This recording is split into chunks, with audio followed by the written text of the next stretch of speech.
श्री कृष्ण गोविंद हरे मुरारी, हे नाथ नारायण वासुदेवा। रास रचैया बंसी बजैया श्री कृष्ण भगवान की जय। प्रिय भक्तों, श्रीमद् भगवत गीता के 5वें अध्याय को आरंभ करते हैं और इसकी कथा है कर्म योग, सांख्य योग एवं ज्ञान योग। तो आइए भक्तों आरंभ करते हैं। अर्जुन ने भगवान श्री कृष्ण से कहा, हे माधव, आप मुझको कर्मों के त्याग का भी उपदेश देते हो और फिर कर्म करने के लिए भी कहते हो। अतः इन दोनों में से जो श्रेष्ठ हो उस एक बात को निश्चय करके मुझसे कहो। भगवान श्री कृष्ण बोले, हे महाबाहो, कर्म का त्याग और कर्म का पालन ये दोनों ही कल्याण करने वाले हैं। इन दोनों में कर्म संन्यास अर्थात कर्म के त्याग से कर्म योग श्रेष्ठ है, क्योंकि यह साधना में सुगम है। निष्काम कर्म करते करते चित्त के शुद्ध होने से संन्यास होता है। जो प्राणी ज्ञान की ऐसी बात को समझने वाला सन्यासी है, जो न तो किसी से द्वेष करता है और न किसी बात की इच्छा करता है, ऐसे पुरुष बंधन से छूट जाते हैं। हे अर्जुन, अज्ञानी ही सांख्य और योग को अलग अलग कहते हैं, पंडित कभी ऐसा नहीं कहते। जो इन दोनों में से एक को भी अच्छी तरह अपना लेता है, वह दोनों का फल अर्थात परमात्मा को प्राप्त कर लेता है। हे अर्जुन, ज्ञान से जो स्थान मिलता है वही कर्म योग से भी मिलता है। इससे जो ज्ञान और कर्म को एक ही देखते हैं, वही अच्छी तरह देखने वाले विद्वान हैं। बिना कर्म योग के संन्यास को पाना कठिन है, परंतु कर्म के करने वाले मुनिजन कर्म करने से शुद्ध चित्त द्वारा शीघ्र ही ब्रह्म को प्राप्त हो जाते हैं।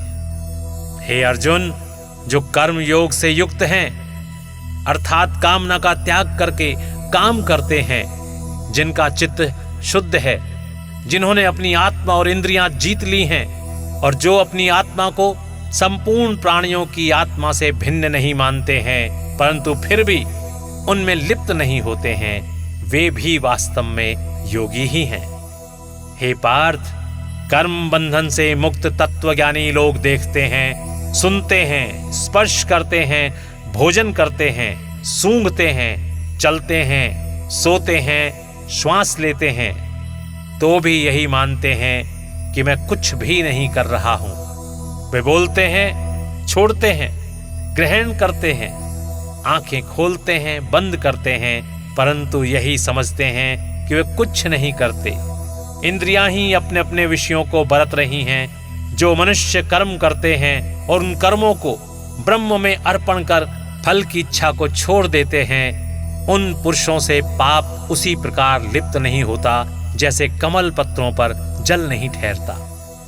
अर्जुन, ध्यान पूर्वक सुनो। अंतःकरण की शुद्धि के लिए योगी जन ममता रहित रहते हुए शरीर, मन, बुद्धि और इंद्रियों से फल की कामनाओं को छोड़कर कर्म करते हैं। जो फल की कामना को छोड़कर कर्म करने को तत्पर रहता है, वह ईश्वर में निष्ठा रूप शांति को पाता है। इसके विपरीत जो ईश्वर से विमुख है और फल की कामना मन में रखकर काम करता है, वही कर्म से बंधा हुआ है। हे पार्थ, जो जितेंद्रिय पुरुष इन 9 इंद्रियों से युक्त देह में मन से संपूर्ण काम को त्याग कर सुखपूर्वक रहते हैं, वे अहंकार से रहित होने के कारण स्वयं को किसी कार्य का कर्ता नहीं मानते। ऐसे व्यक्ति ममता के अभाव के कारण किसी और से कुछ कराते भी नहीं। परमात्मा इन जीव के न कर्तापन, न कर्म फल और न कर्म योग से संयोग को बनाता है। हे अर्जुन, सभी कार्यों में व्यक्ति को प्रवृत्त कराने वाली प्रकृति है, अर्थात जीव अपने जन्म से ही निश्चित कर्मानुसार कर्म करने लगता है। हे अर्जुन, ईश्वर किसी से पुण्य और पाप को ग्रहण भी नहीं करता है। जीव के ज्ञान को अज्ञान ने ढक रखा है। इसी कारण अज्ञानी जीव मोह में फंसकर ईश्वर में विषय दृष्टि रखते हैं। हे अर्जुन, जिनका यह ज्ञान आत्मज्ञान से नष्ट हो गया है, उनको वह सूर्य के समान प्रकाश देता रहता है और अंधकार रूपी सब दुख सुख को मिटा देता है। उस परमात्मा ही में जिनकी बुद्धि है और उसी की कृपा से ज्ञान द्वारा जिनके पाप नष्ट हो गए हैं, वे इस संसार में फिर जन्म नहीं लेते। जो विद्वान हैं वे विद्या और विनय से संपन्न ब्राह्मण में, गौ, हाथी, कुत्ता और चांडाल में अंतर नहीं मानते। सभी जीवों में आत्मा को समान दृष्टि से देखते हैं तथा अपने और उनमें भी कोई भेद नहीं मानते हैं। हे पार्थ, जिनका मन समानता में स्थिर है, अर्थात जो सबको समान दृष्टि से देखते हैं, उन्होंने संसार को जीत लिया है। क्योंकि ब्रह्म दोष रहित और समान है, इसलिए ऐसे जन ब्रह्म स्थिर हो जाते हैं। हे अर्जुन, जो भली वस्तु पाकर प्रसन्न नहीं होते हैं और बुरी वस्तु को पाकर शोक नहीं करते हैं, ऐसी स्थिर बुद्धि वाले ज्ञानी ब्रह्म में स्थिर रहते हैं। इसी प्रकार जो बाह्य इंद्रियों के रूप प्रसादी विषयों में आसक्त नहीं है, वे भी परम शांति रूप सुख का अनुभव करते हैं और इस शांति से वे ब्रह्म योग में अपनी आत्मा लगाकर समाधि द्वारा अक्षय सुख का अनुभव करते हैं। हे अर्जुन, यद्यपि विषयी और अज्ञानी पुरुषों को इंद्रियों के भोग सुख रूप भासते हैं, परंतु वास्तव में वे दुखों के मूल कारण हैं।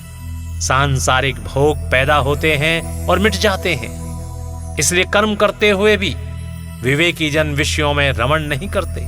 जो मनुष्य जीते जी या जब तक शरीर में शक्ति रहे तब तक काम और क्रोध के आवेगों तथा मोह को जीत लेता है, वही संसार में योगी है और वही सुखी है।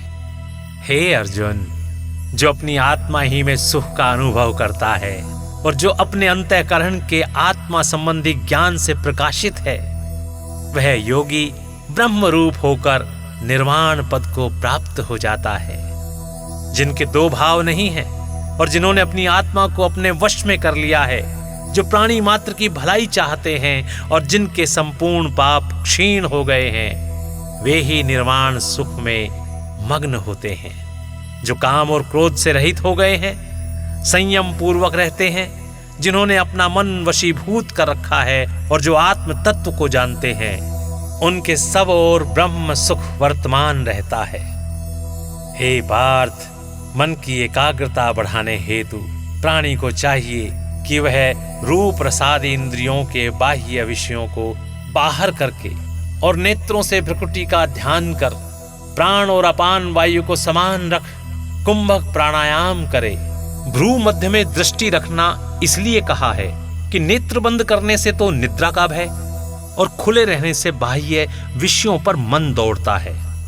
हे अर्जुन, वह प्राणी जिसने अपनी इंद्रियों, मन और बुद्धि को जीत लिया है, वह तो सदैव ही मोक्ष का आनंद प्राप्त करता रहता है। जिनको इच्छा, डर, क्रोध आदि नहीं, वह जीव सदा मुक्त है। इसलिए मेरे भक्त मुझे सभी यज्ञों और तपों का पालन करने वाला, सब लोगों का ईश्वर और सभी प्राणियों का मित्र मानते हैं और सुख पाते हैं। बोलिए श्री कृष्ण भगवान की जय। इति श्रीमद् भगवत गीता कर्म संन्यास योगो नाम 5वां अध्याय समाप्तम। प्रिय भक्तों, इस प्रकार यहाँ पर श्रीमद् भगवत गीता का 5वां अध्याय यहाँ पर समाप्त होता है। ओम नमो भगवते वासुदेवाय नमः। नमः।